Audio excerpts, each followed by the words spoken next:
Dear brothers and sisters, praise the Lord.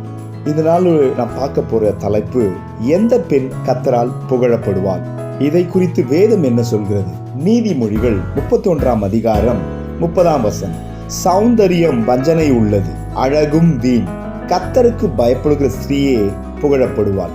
அநேக பெண்கள் இப்படி நினைக்கிறாங்க, நம்ம ரொம்ப அலங்கரிச்சு கொள்ளணும், ரொம்ப அழகா இருக்கணும், அதுதான் நமக்கு புகழ்ச்சி என்று.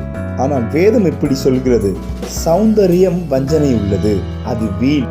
ஆனா எந்த ஸ்திரீ புகழப்படுவான்னா, கர்த்தருக்கு பயப்பட்டு நடக்கிற பெண் தேவனால் புகழப்படுவார். மனிதர்கள் புகழ்வது புகழ்ச்சி அல்ல, தேவன் நம்மை புகழ வேண்டும். அப்ப நம்மை புகழ்வதற்கு நாம் என்ன செய்யணும்? தகுதியான வஸ்திரம், அமைதலும் சாந்தமே அவளுக்கு அலங்கரிப்பா இருக்க வேண்டும் என்று பேதுரு சொல்கிறார். கர்த்தருக்கு பயந்து வாழ்கிற பெண்கள் நிச்சயமாகவே எல்லாராலும் புகழப்படுவார். கர்த்தருக்கு பயந்து நடந்து இப்படிப்பட்ட ஆசீர்வாதத்தை பெற்றுக் கொள்ளுங்கள். கர்த்தர் உங்களை ஆசீர்வதிப்பாராக.